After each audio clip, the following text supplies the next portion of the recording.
Dneska prebehol turnaj pre kategóriu starších žiakov, ročník 93 a som veľmi rád, že nachádzame takých ľudí, ktorí podporujú tieto akcie.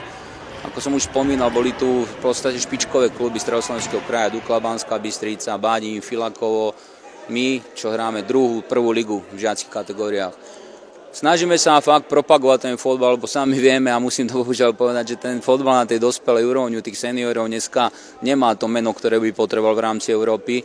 A musím nadať aj na to, že práve takým ľuďom, ako je pán Mináč, ako je pán Murgáč, ako sú niektorí ľudia, ktorí naozaj nám sa možno podarilo, že vidia to a dneska nie je problém, aby sem prišli pomôcť. A tam by mali podľa mňa ísť aj tie finančné prostriedky do tých detí, do 14 rokov. A tam sú tie hodnoty, ktoré sú a je ich tých peniazí stále málo. Väčšinou je to stále na rodičoch, takže o toto si viac vážim takúto pomoc, ktorú nám VUC dáva. Prebehli veľmi pekné športové výkony, chalani, snažili ste sa, nikto nie je zranený. Tak ja by som teraz dal slovo hlavnému trénerovi tejto kategórie ŠK Tempus, pánovi Nincovi, aby vyhodnotil dnešný turnaj. Dovoľte mi, aby som ešte raz privítal pána primátora, ktorý je mecenášom tohto turnaja. A prejdeme k vyhodnoteniu. Najprv si vyhodnotíme jednotlivcov, ale ako prvého odmeníme pána rozhodcu Podsklana, ktorý je ochotný nám stále pomôcť. Peťko, prosím ťa. Ďakujem, že tak venujete týmto detičkám. Dobrým výkonom dneska. ŠK Badín, Erik Masár.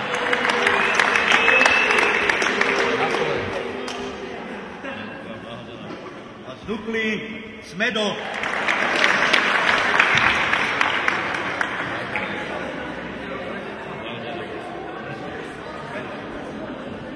Najlepším strelcom turnaja sa stal Jožo Slováč.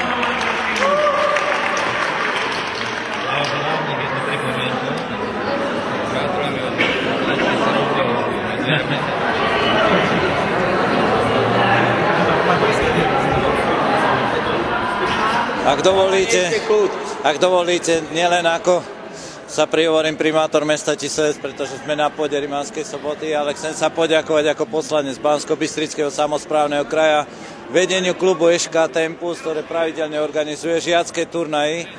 A chcem ubezpečiť trénerov a dospelých, že Banskobystrický samosprávny kraj pravidelne vyčleňuje finančné prostriedky zo svojho rozpočtu na podporu športu, ktoré sa môžu uchádzať jednotlivé kluby alebo združenia, ktoré organizujú práve takéto turnaje, ktoré sú na podporu športu.